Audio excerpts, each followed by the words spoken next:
నా తరపు నుంచి నేను కొంత చిన్న సహాయం చేస్తున్నాను.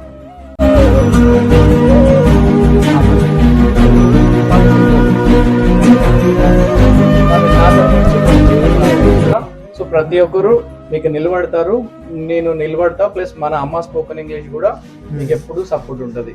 నేను మీ నాంపల్లి శివ. ముందుగా పునరుక విషయంలో ఎవరెవరైతే సహాయం చేశారో ప్రతి ఒక్కరికి పేరు పేరున ధన్యవాదాలు. ఈ రోజు ఈ వీడియోలో మనం చూస్తున్నాము అశ్వత్ గురుదత్త అనేటటువంటి చిన్ని తండ్రికి రేర్ డిసీజ్ DMD అనేటటువంటి డిసీజ్ ఉంది. ఆ డిసీజ్ కి సాల్వేషన్ ఏంటి అంటే ఒక ఇంజెక్షన్ ఉంటుంది, అది US లో దొరుకుతుంది. ఇంజెక్షన్ కాస్ట్ వచ్చేసి 26 కోట్లు అండి. అక్షరాల 26 కోట్లు అనేది అది నాట్ ఈజీ. సో ప్రతి ఒక్కరు మనకు తోచినంత ఎంతో కొంత తలా ఒక రూపాయి కాంచి మీకు తోచినంత ప్రతి ఒక్కరు సహాయం చేస్తారని మనస్ఫూర్తిగా కోరుకుంటున్నాను. ఈ చిన్ని తండ్రికి చిన్న వయసులో ఇలా రావడం అనేది చాలా బాధాకరం. ఒకవేళ మీరు సాయం చేయలేని పరిస్థితిలో ఉంటే కనీసం షేర్ అన్న చేయాలని మనస్ఫూర్తిగా కోరుకుంటున్నా. ప్రతి ఒక్క గవర్నమెంట్ ఈ బాబు విషయంలో స్పందించాలని, ప్రతి ఒక్క సెలబ్రిటీ స్పందించాలని నేను మనస్ఫూర్తిగా కోరుకుంటున్నాను. కంటెంట్ క్రియేటర్లు కూడా ప్రతి ఒక్కరు ఈ వీడియో స్పందించి మన బాబు గురించి నిలబడాలని మనస్ఫూర్తిగా కోరుకుంటున్నాను.